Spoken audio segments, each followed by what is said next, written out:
considering that we have a lot of audience remotely listening to us, I'll probably slow down and talk a little more softly and slowly so that they don't miss out the words. Well, while preparing this presentation, I was thinking what kind of title I should give for this. What kind of title I should give for this session. So I was looking through my own experience, and then I said, this kind of jumped out as a right topic. It's a lonely joy. All of you who are already entrepreneurs or those who are wanting to be entrepreneur, please remember, it's a lonely joy. You are alone. You have a long runway to run. And while the destination may look very visible in the beginning, it may keep receding. And at some point, you will get to that destination. I think just a quick question to those entrepreneurs who are here. How many years old is your startup? 6 months. Yours? Almost 2 months. 2 months. 2 years. 3 years. 1.5 years. 1.5. 2 years. 2 years. 4 years. 4 years. 3 years. 2 years. So 2 months to 4 years. And those who have spent 3 to 4 years will understand this even better, because it's everything depends on you. Ultimately, like this whole saying in the political world, they say the buck stops with you. Ultimately, everything that happens in the organization is ultimately the result of what you bring to the table and what you achieve. But it's also very exciting. Sometimes a lonely job is very exciting. There is nobody to distract you, very peaceful and quiet, and you keep running, and the running itself is enjoyable. I want you to register that. Don't keep looking at the destination and when will I reach it, when will I get to that point. I enjoy the run while you're going to, looking at the trees around you and the path you go and the scenery you see. I'm giving an analogy. You can draw parallel to what you. So enjoy the everyday life of your startup. That's what will give you the energy to keep going. I've been part of now 3 startups. My first startup was during 1988 to 91. So we had a nice run, but finally it had to shut down because it could not sustain itself. In those days, there was no VC or others to fund it. You had to put your own personal money and start a venture. And so 3 of us together invested all of 60,000 rupees to start a company. And then it came to a point for 4 years, and then we had to shut it down. And then my second venture was around 2000. And third venture was around 2007-8. And I was involved in the second and third venture parallelly. And it's very exciting to be part of startup. It's creating something is always very, very interesting and very exciting. And all of you are fortunate to be able to do that. So I feel that's a very blessed state to be an entrepreneur. So as I say, enjoy your job while you continue to build on your business. I just wanted to keep it very general. I didn't want to get too specific about any particular thing because frankly, I didn't know the kind of audience I'll be talking to. They said the startup entrepreneurs will be coming. So I thought a lot of people could be talking about various aspects. I thought I will focus on what I think are very, very critical for success. Okay. And in my case, how it started. I'm also narrating my story as part of that, key aspects of it. So it was driven by passion to do good. It was driven by a desire to create a company that would stand out for what it is in the marketplace. I wasn't thinking of a product at that stage. Also, I started that venture, the second venture when I started. I had already worked for about 20 years, quite a late stage startup in my life. But it was more driven by those values, and I was already working in a good company. I was part of the founding team of SIFI at the time. I don't know how many of you know SIFI, the internet and e-commerce company. It started out. Now I think its business has changed, and so we were the first private ISP of India. I mean, we were in such regard that at that time the Prime Minister of India, Mr. Vajpayee, came to inaugurate our data center. Then you can imagine how it was viewed. So it was a very exciting startup. I was part of that as a core employee, not as a founder, but virtually a founding team. We were four of us. And then I was thinking, what am I doing with my life? And lots of things have worked out very well for me, but what am I giving back? Nothing. I said, why don't I create a venture, create wealth, and use it to, engage with community and do a lot of community-related projects and so on. So that was my passion. And the second is I had already worked for multiple companies, and I've seen the good and bad of working for different companies. And I said, can I create a company where I can address the issues that I faced in the companies where I worked and create a very different kind of company? So that was the professional challenge. So one was a social, I would say, desire. The other was a professional challenge. Those two drove me to look at doing a startup. So ask yourself, what's driving you to do that? It has to be something. Next slide, I'll talk and then I'll wrap up this point. And I'm open to questions at the end of each slide or at the end of it, as you people prefer. What do you prefer?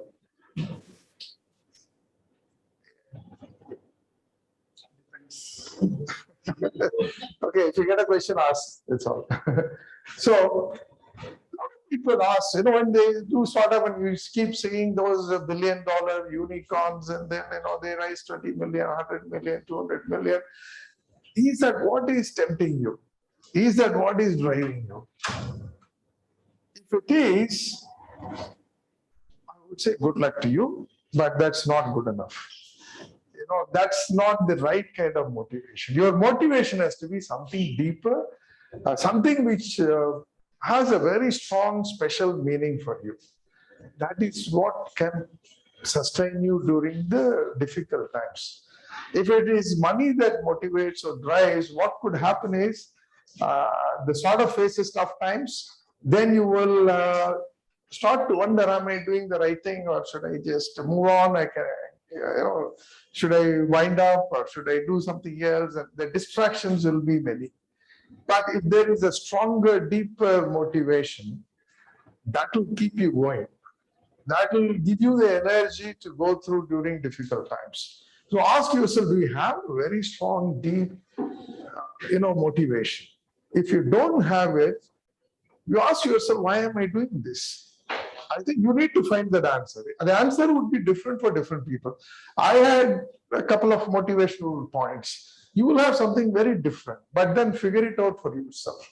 Even if you are 2 years old or 3 years old, it's okay. If you have not done it so far, I would certainly recommend that, introspect and figure out what is driving you to do this. Okay, it's very, very important. Any questions?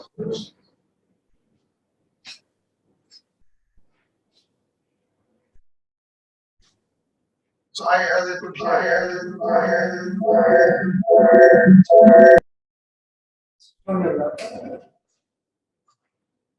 sorry.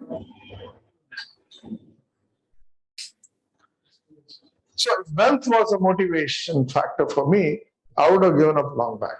There were times we went through in our business such very difficult times, and the market was very interesting in terms of job opportunities. That I could have easily, closed my eyes to my business and moved on and taken up a job and pursued my life. I would have done very well. But it's only the passion and the deeper commitment to higher values that sustained me during those periods. Yeah. Some vendors, we should always, in terms of money, whatever you are doing for environment, it should be related to money. Then it will get sustainability. No, money in the sense that ultimately the product has to make money. Is that what you're saying? Yes. Or you have to make money. There is a difference. I think my point is about personal wealth creation, which is different from, see, ultimately every venture has to have a commercial angle. It has to result in a product that people will buy from you. If not, it's not a venture. Okay, it is then some experiment and some research. So that angle I can relate to. But it's about while starting, you know what, I'll do this venture 3 years down the road. I'll build it to this stage and then I'll sell this company for 100 crores. So I'll make 50 crores. I'll make 60 crores. That cannot be a motivator. That's what I'm saying. Let's see the difference between the two. Yeah. I also wanted to then look at, because I keep saying, I've actually met some of your teams, some of the startups I have met over the last 2 months or so. And there are 2-member teams, 3-member teams, 4-member teams, and so on. And so I was wanting to share a few points about what are the critical success factors for the founding team. This is very important. The founding team, I don't think any of you here started a company where it's only a founding team of one. Is there one here? No, all of you are at least 2 or 3-member founding team, correct? So it's very important, relevant in this context. You should have one clear leader. You might have all been classmates, you would have played together, you would have attended class together, you would have gone to movies together, you would have been, you may be great pals together. But if you're coming together to do a venture, it is a more formal setup. It's a more formal organization. So it's very important amongst you accept one as a clear leader. No company ever runs by a committee. The committee cannot run a company. Okay, every company has to have a leader. Clearly, who has to set the vision for the organization, provide the clear directions. Now, you may wonder, no, but we are classmates and we are all friends together. We know how to work together and build a company. It doesn't work very well. Maybe exceptions. Well, whatever I'm saying, everything, it doesn't mean applies to every startup across the country. Okay, it applies to most startups, I would say. So it's important that you decide one of you as your leader. Like you see in sports, they may be all classmates. You go out and play for IIT in cricket or football or whatever. They may all be classmates, but then they pick one leader, right? And that leader then decides how that game is to be played, the match is to be played, how to strategize for that match. And others do listen and do follow that, correct? Similarly, in startup, you need to have one clear leader. And if there are multiple members in the team, you have to decide firsthand what role each one is going to play. You have to have very clear roles for each one. One may be driving engineering. One may be driving the product development. One may be driving sales and customer acquisition. So whatever it is, amongst you, you decide then who has skills for what role within the team. And accordingly, you decide what function that individual in the founding team is going to play. That is next step, again, equally important. Everyone has to have KRAs. You understand what is KRA? Key result areas. So once I have a role, I am part of the founding team. I have a role. My role is to acquire customers. So then I must have a KRA. Okay, I will bring 5 customers in the next 6 months, or I'll bring 50 customers in the next 1 year, whatever that is. And the team together agrees on it. And then I am accountable to the team for delivering on my KRA. It has to be formal. That's all I'm saying. Amongst you, you put it down in writing. This is my KRA. This is your KRA. This is his KRA or her KRA. And we should review it every month or every week, whichever you set yourself as a time for review for these, and then say, how are we progressing against our KRIs? Please have a frank conversation amongst you. That's what comes to culture of honor sharing. So you will sit down and talk. Suppose you find your co-founder hasn't done as well as the team expected, there must be honest sharing. Hey, by the way, you were expected to have achieved this much by the end of first quarter, but you are not there yet.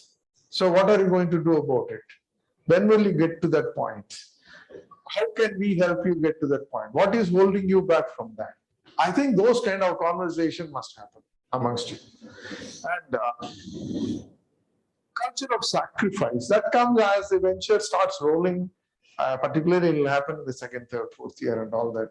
The venture has not progressed as well as you expected, then there may be need for sacrifices to be made by the team in terms of the compensation that you take or in terms of anything else. Maybe initially you are bootstrapping, funding it yourself, in which case you need to bring additional cash, and which means you may have to make some sacrifice, like the famous story of Narayan Murthy of Infosys, where he had to pawn his wife's jewelry or sell his wife's jewelry to bring cash into the venture because the company needed the cash at that point in time.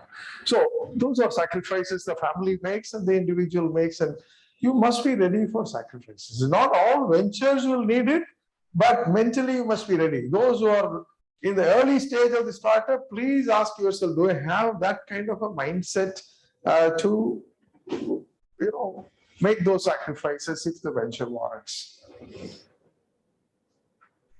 Don't shy away from hard decisions. Those are all, sometimes it may come to a point where you tell one of your co-founders, you know what, you are a great friend, I would love to spend time with you outside the office, but I don't think you are pulling your weight.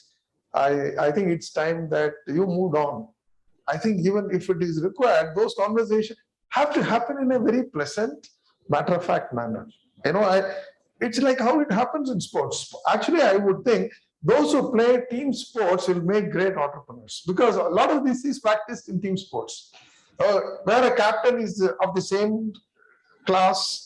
But when he goes into the field, even his best friend, he may say, you know what, you are not in form, so I'm not picking you for the playing 11 today.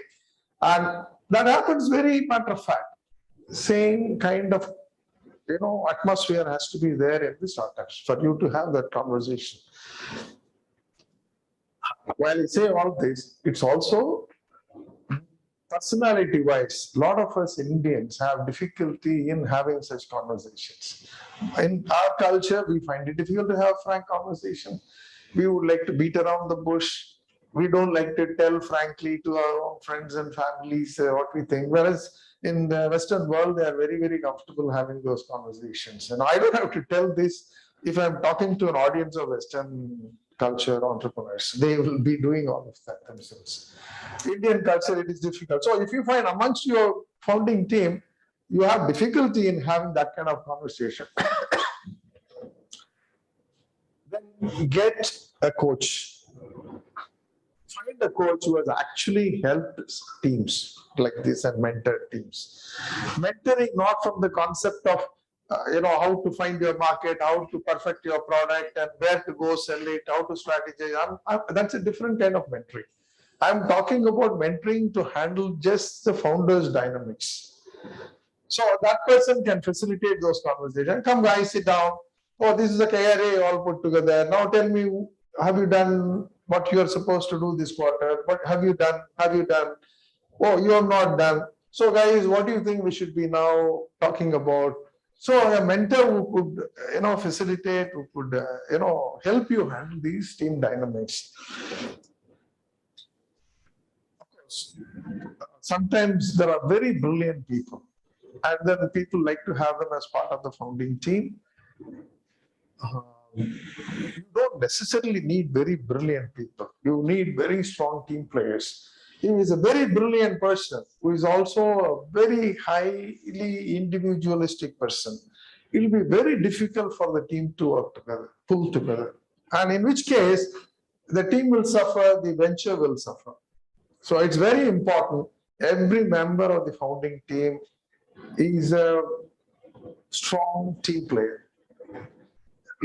Any question? This is a very important set of points that I wanted to share. So, what are the key factors or matrices to decide that one clear leader? If you have multiple founders or multiple people. I think you will all instinctively know, I would say. If three of you are starting a venture together, you would instinctively know amongst us who has that leadership to kind of manage this venture. It's intuitive, and it's something that you will have to figure it out amongst yourselves. Okay. Any other question? But it's a good question. Yeah. Any other question?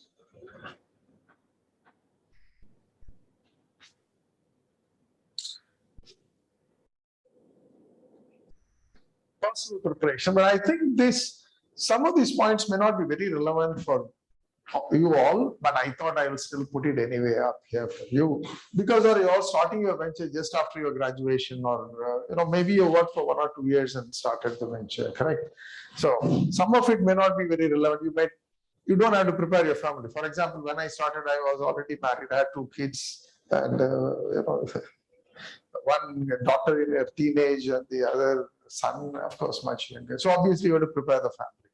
But for you who are all, single or just graduating or just graduated, that's maybe you have to kind of get a buy-in from your parents, because they've been funding you all along, and you have to tell them, sorry, Dad, you not only are going to fund me for my BTech, but you got to fund me for another 3 years. Yes, you must have a conversation with your father or my mother or whoever it is who is supporting you. But prepare the family. For example, I had this first venture in 88 to 91, shut it down. Obviously, I put the family through a lot of tough times. And then when I was starting to think in terms of another venture in 2000, and so I told my wife, listen, this is my plan. This is what I'm thinking of doing.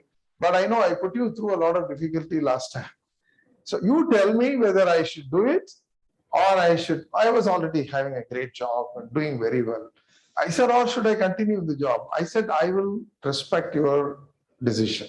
I think that kind of conversation has to happen. Obviously, I didn't have the right to put her through a difficult time again for my satisfaction. She said, just go ahead and do what you want to do. I don't want you to have any regrets in life.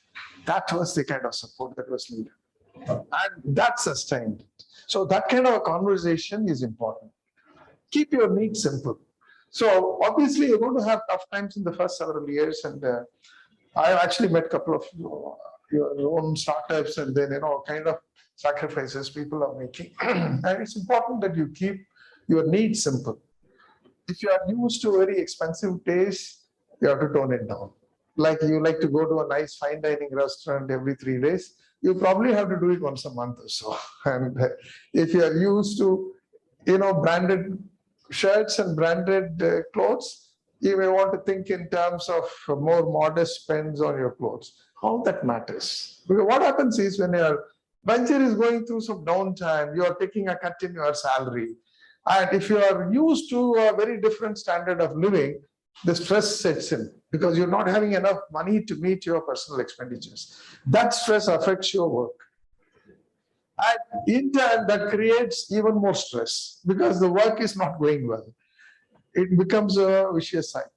So, but if you have toned down your needs, you can manage with very little, then you can ride through those periods without stressing yourself. I think that is the reason why I'm saying keep your needs simple.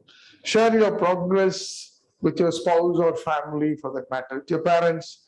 Keep sharing with them. You don't say, they ask you, how is it going? No, don't worry, everything is going all right. That's not an answer. I think you need to be able to frankly share with them, yes, I've come up to this point, this is where it is, this is what is happening with my venture. If you're going through a tough time, say it. If you've messed up something, say it. If you've done something very well, say it. Who knows? Sometimes they may have some very, very useful inputs to give you. It is not that, they are the most interested party in your success.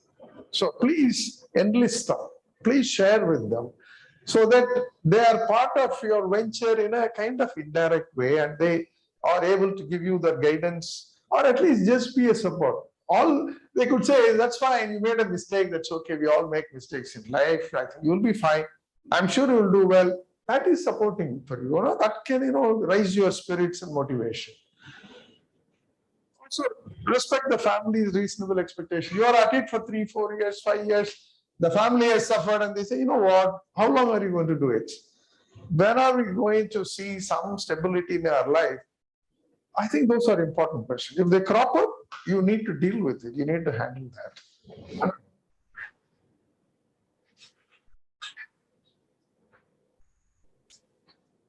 So we looked at more general aspects of building a business, managing a business, coming into some nitty-gritties like funding. First of all, when you start the venture, of course, again, most of you are fresh graduates, and we are not talking about committing your wealth, very little, or maybe you are getting support from your family. But make sure you don't commit all your cash to the venture. You should have a reserve cash for your own needs, okay, for your exigencies and emergencies and things like that. And so make sure that is a corpus left for your personal needs, your family's personal needs, and don't gamble everything into the venture that you're creating. You should also have very clear goals in terms of, are you able to read it at the back because the white lettering on this background, is it okay? Okay. So have very clear goals. At what stage you want to raise capital from outside investors? You must be very clear. But there are pros and cons. Like, if you can keep funding the venture longer, then whatever you're doing has reached a higher level of maturity, you can raise a larger amount of cash with better valuation. But there is also the risk of committing your personal wealth for a much larger amount for a much longer period. For example, when we did CaratLane, CaratLane was another startup, the two of us started, but both of us were in that happy situation. I was already part of another startup which was doing well. Okay, it was almost 7 years.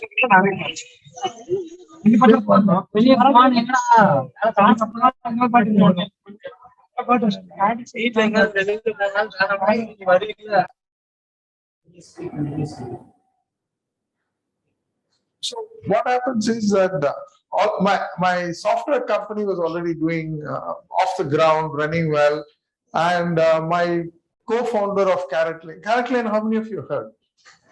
So it is today India's largest and the finest e-commerce based jewelry, or multi-channel, I would say now, multi-channel jewelry company, and which was acquired by Titan about 5 years back. And so my co-founder was coming from a very big jewelry family, and they were running jewelry stores. So we too funded this venture for the first 3 years. We put almost $1 million into the venture without going and raising public capital. So if you are in that kind of happy situation, do it. Then when we raised, we could raise $6 million in the first round.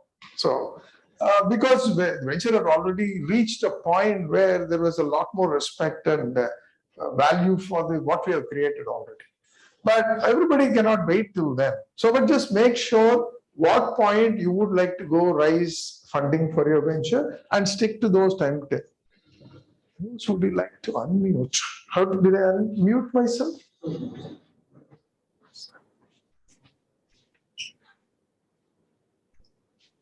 Okay. So, but stick to those timelines. You need to be very clear. We also set ourselves a goal. Hey, up to this $1 million we'll fund. Then we will find money, risk capital. If you can't find it, we will shut it down. We said we'll write off this $1 million and shut it down. We were very clear. We made that call right in the beginning. And this took 3 years, but we made that call right in the beginning. And this is what we will fund, and after this, we will not fund. So you have to make your own clear timelines, put it down in writing so that you can see it. Otherwise, it will become a receding timeline. You'll every time you'll say, no, I'll give it another 3 months. No, I'll give it another 6 months. That should not be the case. Okay. And if you can't raise the funding for the venture when you plan, you have to ask yourself the hard question, is it viable enough? Don't find your own excuses for it. Don't make up reasons why market is bad, it's going through a tough time, so I will wait another 6 months or another 1 year and I'll get the funding. No, if your venture is good enough, you'll get money at any time that you choose to raise money for it. If you are finding it, if you have had conversations with many investors and you are not able to raise the money, ask them why you are not investing. Ask them for a frank assessment. And then sit down and make a call. Hey, this is what we are hearing from all these investors. So what do we do now? Have those conversations, make those decisions. If required, call it quits. Okay. One mistake entrepreneurs do is sometimes they just hang on for too long. That should not happen. Okay. That's never good. When you are starting a venture, let's say you have an idea of what you are building. Okay. You have an idea of what you are building. And hopefully you'll have an idea how much it will cost you every month to build whatever you are building, be it a product or a service or whatever it is. And when you are ready to go to market. Okay, if you think my product will take 12 months to build, I need a team of 5 people and I need this much money to build it and take it to market, then ask yourself, well, I need about 20 lakhs or 30 lakhs or 50 lakhs. Then the question is, I have only 10 lakhs for this venture. I have only 10 lakhs for this venture. So where will I get this 40 lakhs? The mistake you don't make is, well, I'll start with the 10 lakhs. I'll somehow find the 40 lakhs in 2 months down the road, 3 months down the road. That you don't do. The first year you need 50 lakhs. You have only 10 lakhs. You ask yourself, where am I going to get the 40 lakhs? Can I get that 40 lakhs in my hand before I start it? That's the kind of a decision you need to make. Okay. And don't start with whatever cash you have and say, we'll get off the ground 2 months, 3 months down the road. We'll somehow find money. Or I'll go borrow from my dad or from my relative. Don't plan like that. If you do have 50 lakhs, your own money, your own saving, you say that will see me for 1 year, then you must be very clear that end of 1 year, what am I going to do? I need somebody else to invest money. Which means, when should I start working towards it? You should probably start working towards it right at the beginning itself. Maybe 3-4 months down the road. You have to give yourself 6 to 9 months to get the funding. So you have to start thinking about where will that money come to me 1 year down the road. That conversation should start happening within the founding team 3 months into the venture at least, if not earlier. Okay.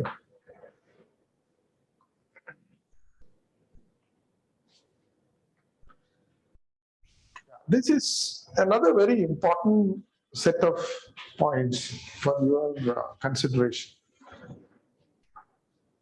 Style, meaning the style the founders bring to the table within the organization.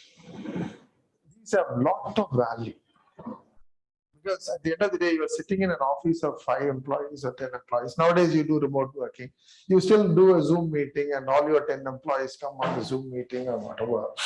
How you conduct yourself is very important. I tell you, people who join a startup, they are taking a risk joining you because they don't know the future of this company. They don't know whether the venture will succeed. And chances are the kind of salaries that you give may not be as good as what they can probably get somewhere else. But they're coming for a certain experience and certain, upside in terms of success and ESOPs and things like that. That brings them together. But they are also nervous. Keep in mind, they are also insecure. And your style makes a big difference in how you hold the team together. You expect ups and downs in your venture, but more downs in the early part, which you would experience yourself. But you should remain always cheerful and positive. You should feel positive within always. Never get the downs get you down. Okay, it is very, very important. You think your product will be ready in 6 months, you build the product, the damn product bombs. It doesn't work the way you wanted it to work. Or you think you got your product right, you go to the market and say, I'll get my first customer in 3 months. Somebody promises you an order, And then last minute he says, sorry, I can't give you the order. You are looking at the order to pay the next month's salary, but the order doesn't come. Those kinds of things will happen. You must say, oh, that's okay. Let me, you can't ignore it, but you need to make sure that it doesn't put you down. You say, yeah, I have this problem. Let me find a way to deal with it. But I will stay positive. I know I will find an answer to it. Well, we have gone through those things several times in the venture. But that positive energy is what keeps the team motivated. That's extremely important. Okay, you just cannot afford to be diffident. You cannot afford to be depressed. You cannot afford to be down and feeling kind of lost. You cannot afford to do. So it's related to that. The team looks up to you and they pick up the smallest cues. The team. When you walk into meeting, Zoom meeting or physical meeting, and if something has affected you, yesterday's news about your own venture, which you not shared with the team, they can spot it. Very, very quickly they can spot it. It's good to share. That's another thing. Often when things are happening which are not so good, they can also sense it. You're expecting an order, it's not coming and not yet come. And so instead of telling stories to the employees and saying, it's coming, there is a last minute, there's just the process of signing or whatever.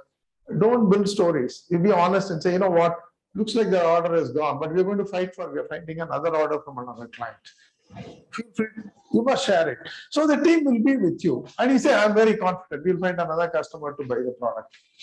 So that is the first part is about how you conduct yourself for the team so that the team remains secure and motivated. The second part is also about you. Be disciplined. Often, sometimes people think that I am an entrepreneur, I am the owner of this company, so I have different set of rules compared to my employees. No. When you walk into the office, you are one more employee. Don't think of yourself as a founder. Don't think of yourself as the owner of the company. You are one more employee of the company. Just remember that. And so bring the same discipline you expect from your own team members you have hired. You should bring the same discipline. You expect them to be in office at 9 o'clock, you damn well be in the office at 8:55.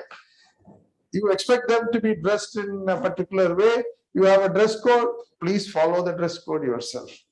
You expect them to, not eat at their desk and then go eat in the cafeteria, make sure you do the same thing. You don't have a different norm compared to your team. And those are very, very important things. And when you make decisions, often people confuse. And in the Indian context, people confuse most of the time.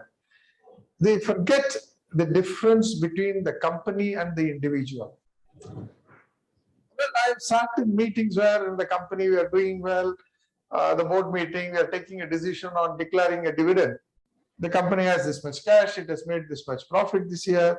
So what's the kind of dividend to declare? Now, I am here the owner of, let's say, a substantial number of shares in the company.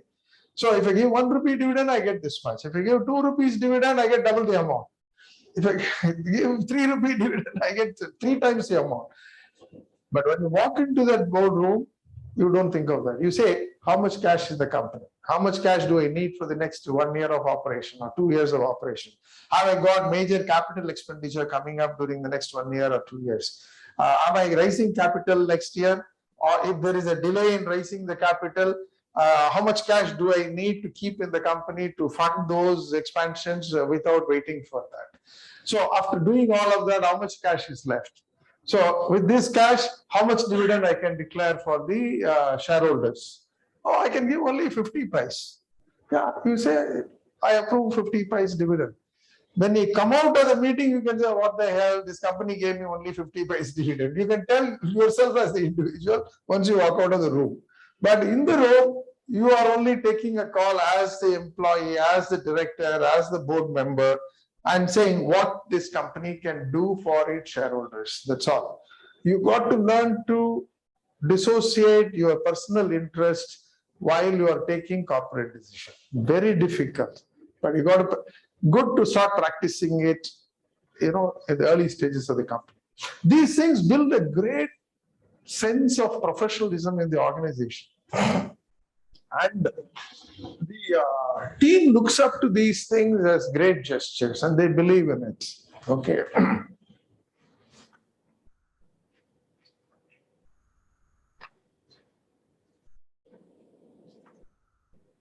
want to really stress on this slide.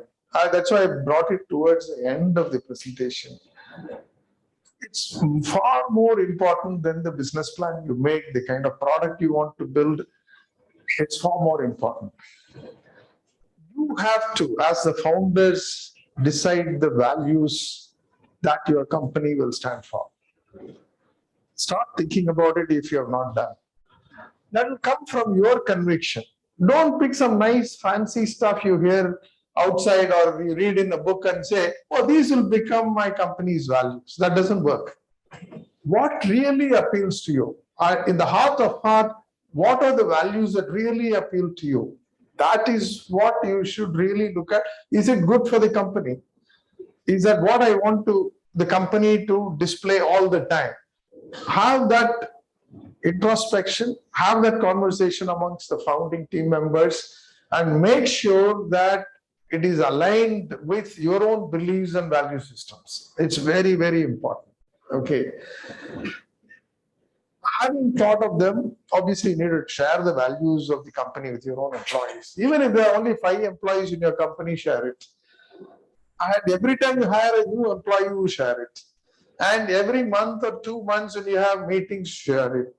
You must be constantly talking about those values because then only it gets registered. Long ago, I heard from one of the restaurant managers. Have you seen, if you go to a restaurant, when the restaurant is about to open, at least I used to see that, and because we eat our dinner very early. So usually when the restaurant opens at 7 o'clock, we are there at 7 o'clock or 7:30. My own family, we eat our early dinner.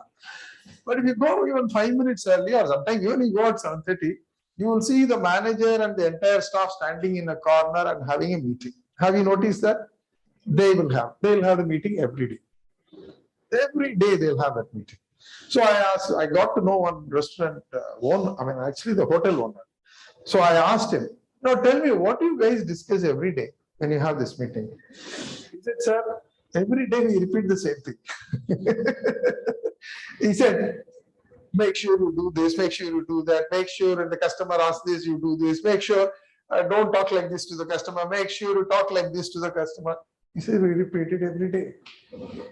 It was a very stunning, learning for me. That's how, they create that, whatever atmosphere that restaurant wants to create for their customers. Every restaurant is not like every other restaurant. They all have their own particular atmosphere, right? You go to one, you have a certain atmosphere. You go to another, you have a slightly different atmosphere. And that is coming from that owner who has created that restaurant. And that is something he emphasizes every day to his or her employees. So your values are like that. You've got to really, really emphasize that. And you got to live it. Only when you live those values that the employees commit to it. Otherwise, no one commits to it. And these are very, very important for the success of the venture. See, ultimately, you build a company, you are, let's say, 2 or 3 founders. The success is not created by just 2 or 3 founders. 2 or 3 founders are the catalyst.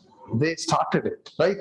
Ultimately, the success is created by all of the employees. Please remember that. All of the employees in the organization. Now, for all of the employees have to be engaged with the organization. These are very, very important guidelines for you to follow. Okay. You have a set of values. Often people stay in a company because of the values you have.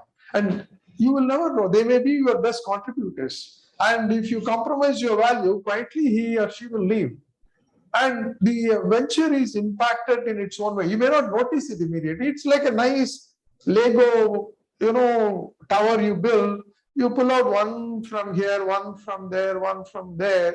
It may still stand, but after some time it will start wobbling, and after some more time it will fall.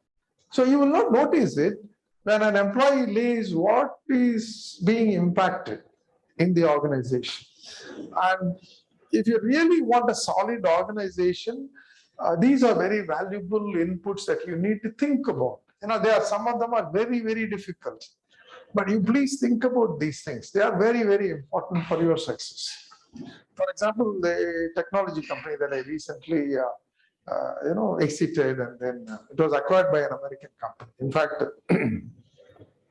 there were three global major companies were very, very keen to acquire us. And with the whole normally in these meetings, the owners, the founders, and the CFOs will sit in the meeting. In our case, the entire management team was involved right from the beginning in all the meetings. 8, 9 of us used to sit. I was the only founder. In fact, when I started the company, there were 3 founders, and 2 of them left long back. So, but the entire management team used to sit in all those meetings, and they used to handle most of the, answer responses and so on. And what impressed the companies was that my CFO introduced himself and said, "I'm the youngest member of the team. I've been in the company for 9 years." That's a very impressive statement, very powerful statement for those people. Oh, here is a solid, stable team working together. And you're such a solid, stable team. And that comes with the style that you adopt, the kind of, way you conduct yourself, the way you nurture the values, and way you, own it, and way you practice it. Does it really directly get a business for the company? No. But it motivates the entire team, and the team brings the talent, and that talent goes and brings customer, executes projects, makes revenue, do all of that. So believe it that it is not just the founders who make the company.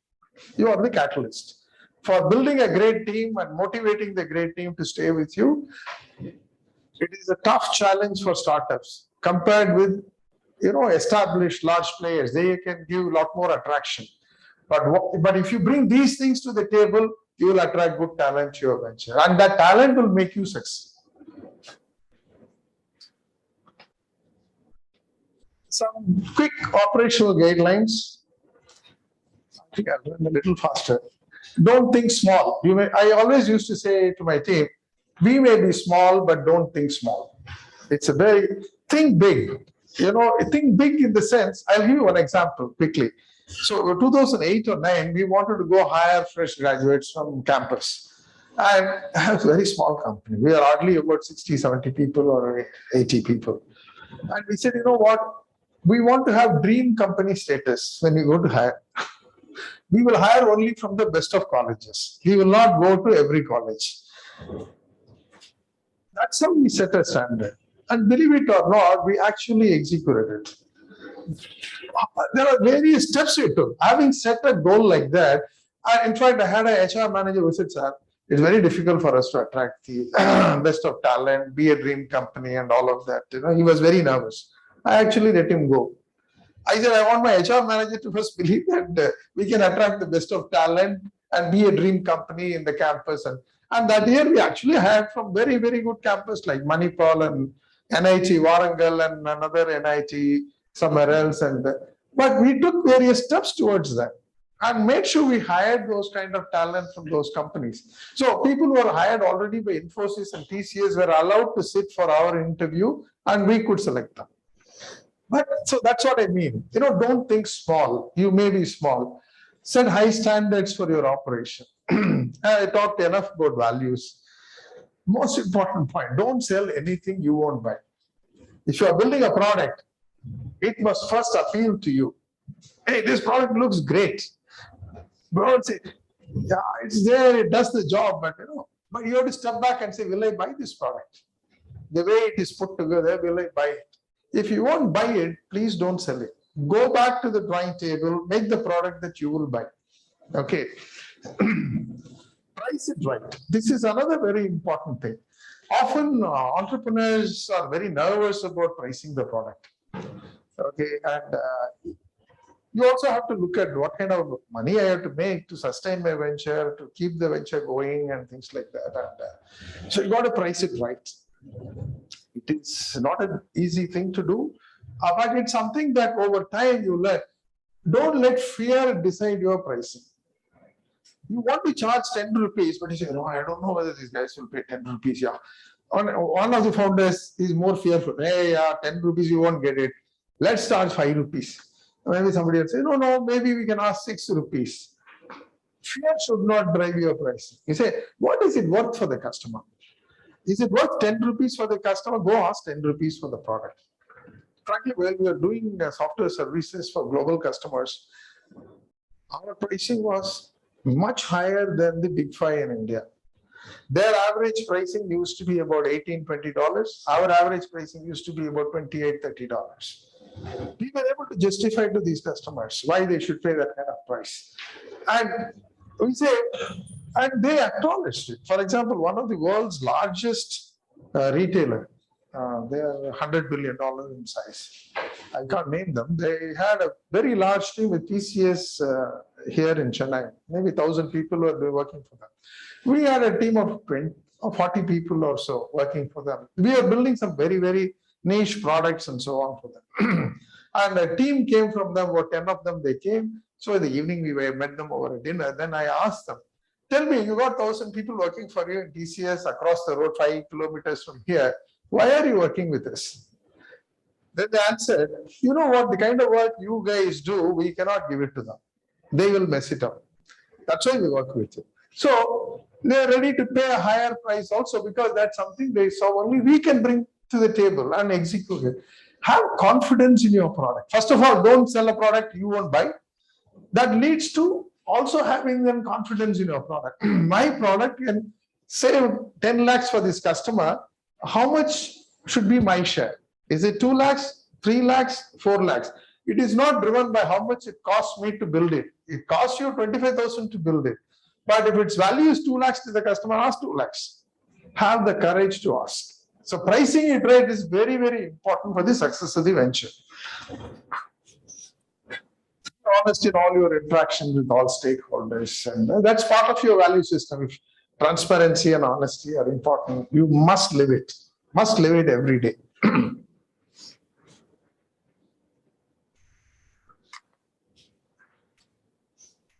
Focus on product market, don't get distracted. You know, you're building something and suddenly you meet somebody who says, you know, there is money to be made doing this. So 1 year down the road, you know what, can we just do this, drop this, can we do this, can we do that? Don't get distracted. You got an idea, you are convinced it's a good idea, put your full attention to it. Focus on hiring quality talent. I think startups need higher quality talent than established larger companies because they can afford to carry a bunch of average performers, non-performers and all. You cannot afford to carry. For you, everyone has to be a top-class performer. So focus on hiring them. And you have to take calls on non-performers in your team.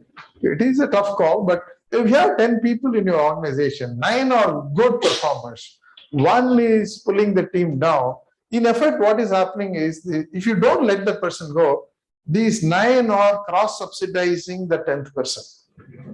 So, if you have the courage to let the 10th person go, whatever salary you're paying the 10th person, you can distribute to these 9 people. You can take care of them better. You can give them a better salary. By retaining that person, in effect, you are letting these 9 people subsidize the 10th person. And what will happen in the longer term? The average person is very happy getting whatever salary is getting. The high performers feel they are not getting good salary. They will one by one leave. You will attract more and more of average performers because they are very happy to get that salary, stay put in your organization. By doing what I am saying of letting them go and paying the performers better and better and better, you will attract better talent always into your company. And then they will all see there is no passenger in the team. Everybody is performing. I think that's a very important message. We talked about integrity and customer, as I said, you know, don't sell a product that you won't buy. Every time a customer raises a complaint, give it the utmost attention. Okay, don't brush it aside. You have to earn every rupee the customer pays. I used to tell my team, if a customer is not happy, it's like picking his pocket. Okay, the customer has to gladly give you the money, saying, "Hey, you guys did a great job. I'm very happy to pay you this money." That's how it should be the mindset of the customer. Okay, so make sure that you address. I'll give one quick example. There was one customer, very valued customer for us, who was probably at those, I think around 2009 or so, was about 10-15% of the total revenue of the company. I thought we were doing very well with them. And one day he called me and said, Gopal, things are not running well with this product. Release has to go. And they were building a product for aircraft maintenance, and we were involved in that. He said the next release, I was looking at it, and there are lots of issues with that. And I said, sorry, Dinaka, let me look into the detail and come back to you. That was on a Thursday or so. I called my team and talked to them, and then, of course, there were explanations. They kept changing the specification, and they did this, they did this, and we also made some mistakes. And I said, fine. And then I sent a message to him after that. You know what, Dinakara? I'm coming there on Saturday. Is it okay? Can we meet on Saturday? And where was he? I'm sitting in Chennai. The customer is sitting in Minneapolis. Friday, I took a flight, went across. Saturday, we met, went through in great detail how we were going to work on this and how we are going to address the issue, how we are going to set things right. And on top of it, I said, we have caused a loss for you, and this is the penalty that I am proposing on myself. I always say, a sorry has no value unless it hurts you. No point in saying, I'm so sorry, Dinakara, we let you down, but we'll go on, work on it. Not good enough. It's a good starting point, but it's not good enough. You should say, I'm sorry, but here is the money I'm putting on the table because we made a mistake. We have hurt you. Putting that money hurts you, right? You're putting your money on the table, which as a small company, the kind of money that I put on the table was substantial on my own, voluntarily. That is the kind of attitude you should bring. That you should really value customer. If you messed anything up, don't count your cost. An open statement to my entire team was, if you made a mistake, don't count the cost. You don't have to come to me. Go do whatever you need to make the customer happy. Spend whatever you have to spend, make the customer happy. You will have complete permission. That's the kind of attitude that should be there. Not defending your mistakes, not hiding behind excuses and things like that. So at the end of the day, profitability is important. One of you in the founding team has to be focusing on that. That's why getting the pricing right is very important. And also managing your costs very well. You've got to stay simple. Even as an organization, you start getting some big orders, suddenly you don't say, you'll go into this fancy office. No. Just spend what is absolutely necessary to meet your needs or requirements. And without profitability, there is no business. Okay, then it is charity. If a company doesn't make money, it is charity. It is not a company. It's not a business. How to motivate? It's 5:05. Is it okay? Another 5-10 minutes? Huh? Okay. So how to motivate the team? Allow freedom to experiment, encourage risk taking. I hope this is all something that you can relate to. What is important is treat everyone as motivated and equally charged like you. Trust them. Give them the freedom to work. I'll give a quick example. One fine morning, my delivery manager came to my room and said, Gopal, we want you to give us 1 hour this afternoon. I said, okay, what's the agenda? I said, I'm not going to tell you now. You please come for the meeting. I said, okay. So 2 o'clock I go, there were 15 people sitting in that meeting room. And then what they presented was a product that they have developed in stealth within the organization. I didn't know about it. They felt empowered to do that. In their own way, they found the time while doing the customer projects and things like that. They were motivated. They had developed a product. They presented the product to me. I said, there are 2 ways you can react to that. I reacted in the way, I said, excellent. Now tell me, what do you want from me? They said, give us $200,000. We want to take this product to market. Typically, what happens in companies, tell me what's the market you're going after, how are you going to reach it, is there who are your competitor, all kinds of analysis. I said, no, I will ask nothing. I need to recognize this kind of initiative in the organization. I said, guys, you have it. That's all. Right in that meeting, I said, you have the $200,000. Go spend whatever way you want and then take the product to market. Those are the gestures that drive risk-taking ability, and and they enjoy the freedom. It's very, very important. If you let them free, they will deliver a lot more than when you direct them too much. And they will bring a lot more value to the table. Obviously, that goes to trusting your team. Also, when the company is doing well, you have to share well. And very, very generous. You have to share with the team through your ESOPs. Early days, ESOPs may not mean much to the employees because they don't know when the exit will come, whether it will have value. So you figure out your own ways of rewarding your employees, based on how the company is doing. Okay. And of course, challenge team to break out of comfort zones. Don't bracket individuals. Oh, he is a sales guy. He is a product guy. He is a materials guy. No, people can be taught any kind of skills. In fact, we converted in our company just delivery technical project managers into business unit heads. We told them, go out and sell to these customers. Initially, one of the delivery managers said, Gopal, you are pushing all these guys to go and sell to the customers. I'm nervous because they may get worried and they may leave the company. I said, no, they won't leave the company. I'll talk to them. Good for the feedback, I'll talk to them. I talked to them multiple times. And I also said, no targets for you. Just go attempt it. So when they attempted it, when they saw success, they gained confidence. Slowly, over a period of 3-4 years, they all became business unit heads.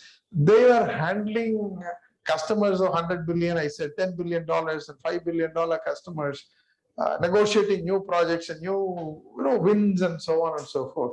And they felt very good that they were able to break out of one role and learn new skills. I'm sure when you create such opportunity, people won't leave your organization when you build it. Corporate governance. This is a topic that we can talk for an hour. Basically, what it means is you have to run the organization extremely professionally. Governance means there are lots of compliances. You all have private limited companies or partnerships or whatever. Everything has a set of guidelines to be followed. Under the ROC, Registrar of Companies, and then various other entities, there are rules and regulations to follow, and then compliances that you need to, respect. And also how internally you handle various things.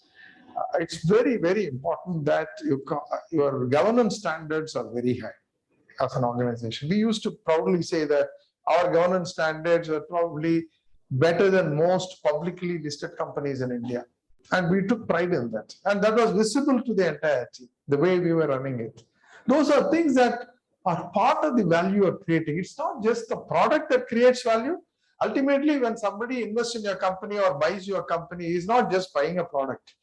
He is buying a whole organization, and he expects that organization to continue to grow and deliver big time in the coming years. And these are all very, very important aspects of the organization that are assessed as part of the evaluation.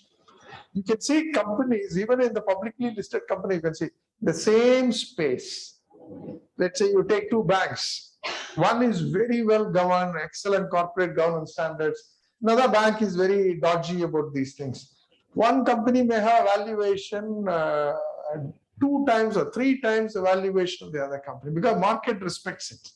It's not just the money that is being made, but it's also how that money is being made. That determines the value of the organization. Okay. So in summary, I think basically it summarizes most of the point we talked. I'm just going to read out. Don't compromise core values. That's why I put it first here. Values are the most important thing. Focus on delivering great value to customers. It flows from that. Aim for excellence. Be light on process, but heavy on trust and relationship. We didn't talk about it much. Basically saying you don't create too many process and controls and things like that. Okay, trust your employees, they will make the decisions. Okay, keep the process very light. But trust and relationships are very important within the organization. Empower the team. As a founder, you may sometimes get nervous. Oh, can I give it to him? Will they mess it up? Sometimes crucial decision, you have to let them make those crucial decisions. Only when they make the decision, they will own it. Otherwise, they can't own the decision. And be willing to change. You yourself should also be flexible. You have gone down a path, it's producing result, but you are seeing also mistakes that you are making. Be willing to change yourself and adapt. That's also important. Don't be pig-headed that I will continue to do what I am doing. Okay. Quality talent, build a strong and stable leadership team. You can only build a strong and stable leadership team by following all the things that I said. People come and stay in an organization only when you create that environment, not just for money. Stay authentic. That's one word, is a very, very important point. Don't fake anything. Okay, as an organization, be it with your customers or your employees or any other outside stakeholders or shareholders or investors. Be authentic. They should trust you all the time. Don't fake anything. I believe Narayan Murthy used to say within his own team that let good news travel by staircase, but the bad news come by elevator. He said, let it come to me first. So be open to sharing bad news. Don't sugarcoat it. Don't hide it. Every aspect of your behavior, something that people should instinctively trust and say, hey, this is a very genuine, authentic organization. A customer should say, if they ask me for 100 rupees, I know they deserve 100 rupees. They are not, doing anything that is not right. Balance between persistence and pragmatism. Persistence is staying close to what you're doing, trying to make a success of it. At the same time, be pragmatic.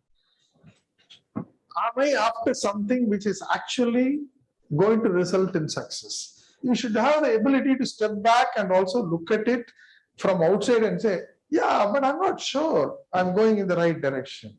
Then change your direction. Be pragmatic about it. Don't get very stuck on what you are doing because you don't have anybody else to talk to. Okay? That completes it. Any questions? Sorry, we overstepped, but I also think we started a little late, so I am not totally guilty for this. Okay. I don't remember related to me started to work with you. Yeah, of course. Now you can validate to them, whether anything I said is valid or not. I'm lucky to work. At the time when Gopal was CEO, I was heading delivery for cloud and CRM at Lister. And absolutely, this resonated so well with me. And there's some, I would say, good karma because now I work for New Mountain Capital's health venture. So New Mountain Capital. Yeah. So they have a health venture in the US called IITMIC. So I head that. So we have a labs here. I drive in. So So I was always curious. I'm meeting you now after 4 years that. A company like Lister, which you owned so much, so passionately, it came out even in this present. As he said, I could vouch for everything you said about authenticity, being approachable as a CEO, creating the right culture. When and how was it that you decided to actually make the exit, right? And this is not the first venture.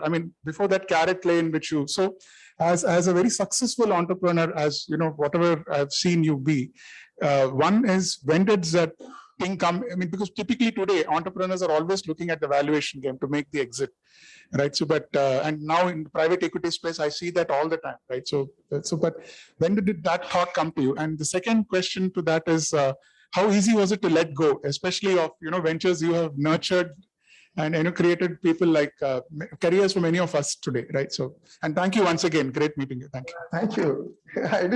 It's a small world. We actually started in Lister alumni meet every year. All the people who used to work in the company are invited to come, and we used to have, because of COVID, it stopped last 2 years, and then we meet in a hotel. And Karthik used to be there in every one of that. Once you introduce yourself, I didn't notice you. And to come to your point, when did I start thinking of the exit? It was actually done for a larger purpose. Again, Of course, exit is too early for these people. That's why I didn't talk about it. It's for the larger purpose. That is, we are growing very well, but we felt that to go to the next level, we need a strong partner in the US who can handle the client relationship. The interesting thing was the Lister as a company, we are probably a very unique company in India where almost 100% of the work was done from offshore in Chennai. We didn't have people working at all in client place. But people used to travel very frequently to the client place. But we said that can take us up to a point, but not beyond.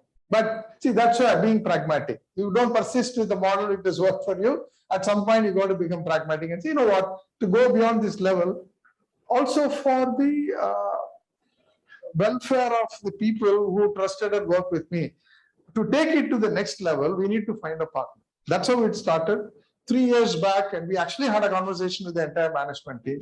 And we said, this is the way we can go, or we can go alone. And the team was bought into that, and then we went after that process. That's how it went. And that's how, see, the exit is not something you plan. Exit is something that you take that call at the right time for the right reason. That's all I would say. CaratLane was not a decision by us. It was taken by the venture capitalists. So they decided to exit, and we have no choice. We have to go along with that. That's all. Letting go. See, it was very comfortable for me in the sense. Well, the transaction was done in September for Lister, and then I had to continue for 6 months after that. 31st March, I exited. April onwards, well, I could just walk away. It's important. You don't, hang on to things beyond the point. I mean, when it is no more correct, you need to be able to step away. That's all.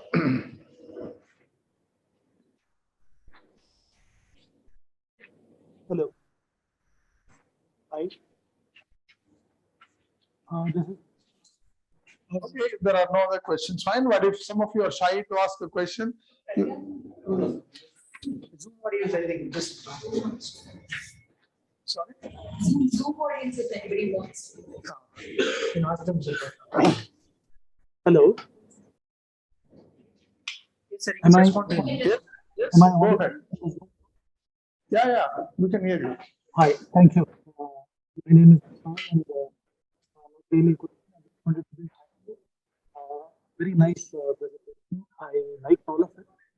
See you now. We can hear you now. I liked all of it. It is very. I could correlate. One very important. Maybe you can message your question to somebody here. I will do that. I will do that. Probably not audible as it should be. Thank you. Now you're all right. Yeah. Yeah. So I was just saying that I like 3 slides the most. The one where you spoke about talking to your spouse, the better half, and letting her know what is in store for the family for a few years of uncertainty, ambiguity, because that is something we have to deal with.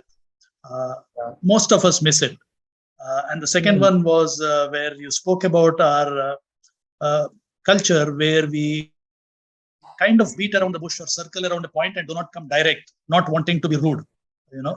Very, very valid and happens most of the time. And the last one where you kind of summed it up and spoke about focus and all those points. Very nice presentation, sir. I work out of Bangalore. We are incubated, recent incubate at IITM. And there again, sometime in about a week's time, when I come there, I will like to meet you if you have the time. Thank you very much. Yeah. All right, nice hearing. We'll be in touch. You can send a message. And next week I'm traveling. Next 10 days from Sunday onwards. But maybe the next visit, yes. Any other questions? All right. Thank you all for being patient, and I enjoyed interacting with all of you. Thank you.